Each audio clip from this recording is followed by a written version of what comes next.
How durable are angels? What is the power level of their durability? The sun's temperature is 10,000 degrees Fahrenheit and you can put 960,000 Earths inside it. To put it into perspective, stress balls of the same amount can fill up a whole train. The distance of the sun is 149,600,000 kilometers away from the Earth, yet it is so hot that it would take only 8 minutes for its heat to reach us. We can even stare at the sun without going blind, so if we try to fly towards it, we would be incinerated instantly from miles away. The sun's output is 400 trillion watts. It produces the same energy as about a trillion megaton bombs. And the sun's luminosity is about 91 billion megatons per second. It's that hot! Yet Apostle John the Beloved saw an angel standing on the sun. What? So an angel was chilling on the sun? He was chilled on that hot star. Even if angels are invisible, intangible, and untouchable spirits, and even if they are already made up of flaming fire, God can still destroy both spiritual angels, demons, devils, and human souls in hell. In Hades, the underworld is even way hotter than the sun.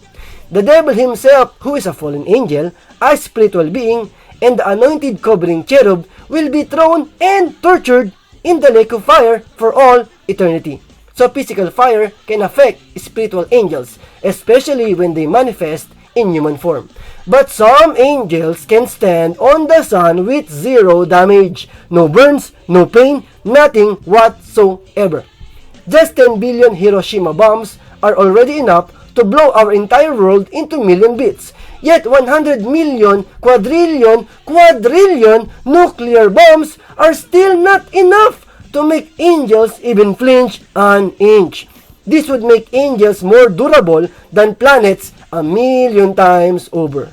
You can argue that the sun is a physical fire that burns physical matter, yet the lake of fire is a spiritual eternal flame that burns spiritual beings or whatever. Even this argument does not debunk my theory. In fact, if the sun can't physically harm spiritual beings, that would make angels scarier. They would be untouchable and even more powerful. Why? Because the intangibility of angels would then ignore durability. Even if the two witnesses in Revelation 11 spit fire from their mouths, or Elijah rained down fire from heaven, how can they harm angels? Not even Samson, as strong as he was, can put a scratch on angels. These spiritual beings are our guardian angels sent by our Lord Jesus Christ.